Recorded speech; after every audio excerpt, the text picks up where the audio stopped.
Uma polêmica que se arrasta há quase 20 anos. De um lado, uma família que teve que procurar a justiça para garantir o direito de propriedade. De outro, famílias de sem terra.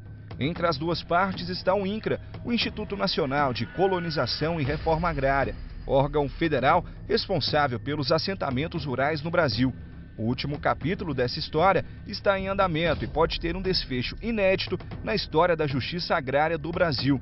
O Tribunal Regional Federal da Primeira Região já determinou a desocupação da fazenda Estreito da Ponte de Pedra e a devolução para os antigos donos. Corrigir o erro vai ser muito difícil, porque foram uma série de injustiças, né? E nós pacificamente acreditamos na justiça do Brasil. A família Guide e os assentados lutam na justiça pela posse da propriedade de 962 alqueires, o equivalente a cerca de 4.600 campos de futebol, localizada nos municípios de Paraúna e Rio Verde, uma das regiões mais valorizadas de Goiás e do país. Os Guide contam que em 1979 compraram o que na época era uma terra praticamente sem valor no interior de Goiás. Fotos mostram a chegada da família na fazenda, que praticamente só tinha mata nativa. A região sudoeste de Goiás ainda estava longe de se tornar a referência em agronegócio que é hoje. Aos poucos, a fazenda foi preparada para a agricultura. As fotos do início da década de 80 mostram a terra sendo adubada, as primeiras plantações de soja, a instalação dos primeiros pivôs de irrigação da região e a construção do armazém e até de uma pequena usina hidrelétrica. Esse engenheiro agrônomo de Paraúna, um dos pioneiros em Goiás, lembra que em pouco tempo a fazenda se tornou modelo para a região. Soja no Cerrado aqui era novidade, né? Então eles foram os pioneiros, né, na implantação da cultura de soja aqui, e inclusive foram os pioneiros na implantação de irrigação com pivô central. Assim como também foram pioneiros na implantação de uma usina hidrelétrica para mover os próprios pivôs, que na época não tinha energia. Um investimento feito no Cerrado, em que todos diziam não ser fértil, deu certo. A fazenda se tornou produtora de soja e tomate, fornecendo para grandes indústrias de alimento. No ano nós colhemos 160 mil sacos de soja e com mais milho, nós colhemos 240 mil sacos naquele ano de grãos. Nós participamos da balança comercial, nós geramos emprego. Mas em 1996, a fazenda foi invadida por trabalhadores rurais ligados ao movimento do Sem Terra. Invadiram, mataram boi lá na fazenda, soltaram foguete, fizeram tudo.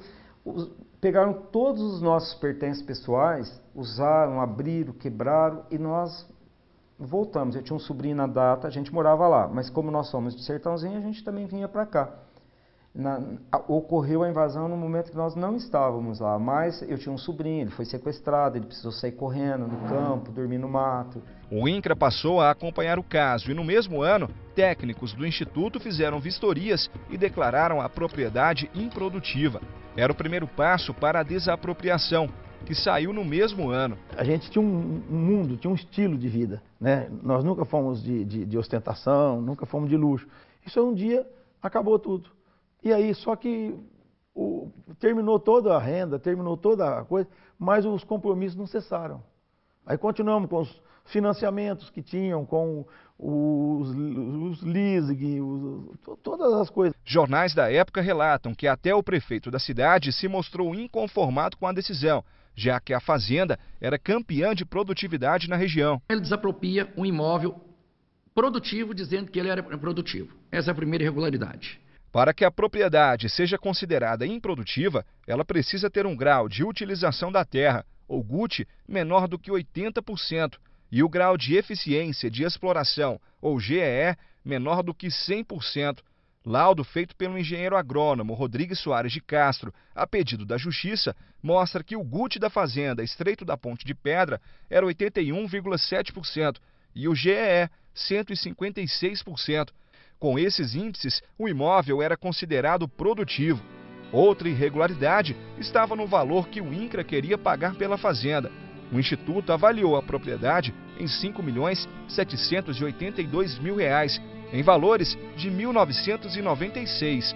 Já a perícia judicial avaliou o imóvel em quase o dobro. O valor do imóvel, da parte desapropriada do imóvel, foi R$ 10.595.907, Com base em várias fazendas vendidas na região, ou mesmo em oferta, que a gente faz um fator de oferta para corrigir a elasticidade de oferta, a gente encontra esses valores.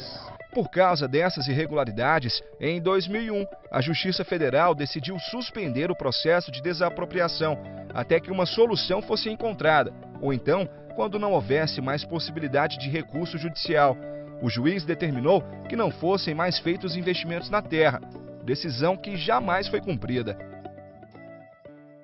Fomos até Paraúna, em Rio Verde, onde 112 famílias vivem na antiga fazenda Estreito da Ponte de Pedra. Encontramos gente como Cairo, que investiu tudo o que tinha no terreno que ganhou.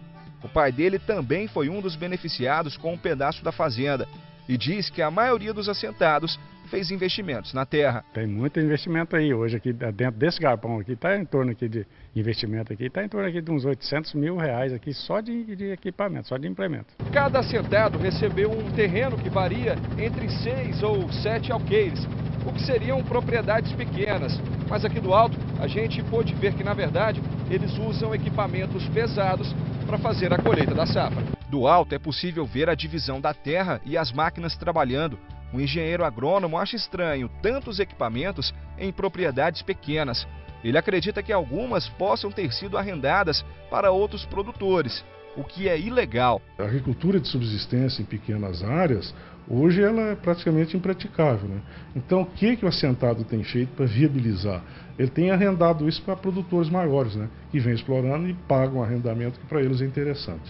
Da antiga fazenda Estreito da Ponte de Pedra, pouca coisa sobrou. Aqui antigamente funcionava a pequena usina hidrelétrica da fazenda. A turbina que tinha ali dentro era suficiente para gerar energia para o povoado, para o armazém e até para os pivôs. Mas há 5 anos a usina parou de funcionar e hoje ela está assim, completamente abandonada. Os assentados dizem que sofrem com a insegurança provocada com a possibilidade de serem retirados da terra.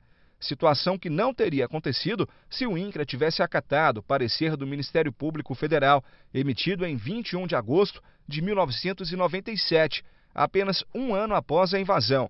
Na época, o procurador da República, Hélio Telho, pediu que se fizesse uma nova avaliação da terra e se disse impressionado pela estrutura da fazenda.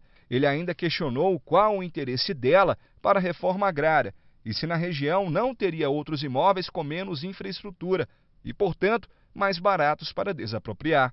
Agora, quase 20 anos depois do que a Justiça considera um erro, o INCRA diz que não foi notificado da recente decisão do TRF, mas está avaliando algumas propriedades na região para reassentar as famílias que hoje vivem na antiga fazenda. Se nós realmente formos instados pela Justiça a devolver o imóvel e a Justiça não acatar a nossa proposta de conversão, não é, em perdas e danos desse processo, nós deveremos respeitar a decisão judicial, sim, e tomar as providências no sentido de fazer essa devolução do imóvel para os proprietários que ajuizaram essa ação.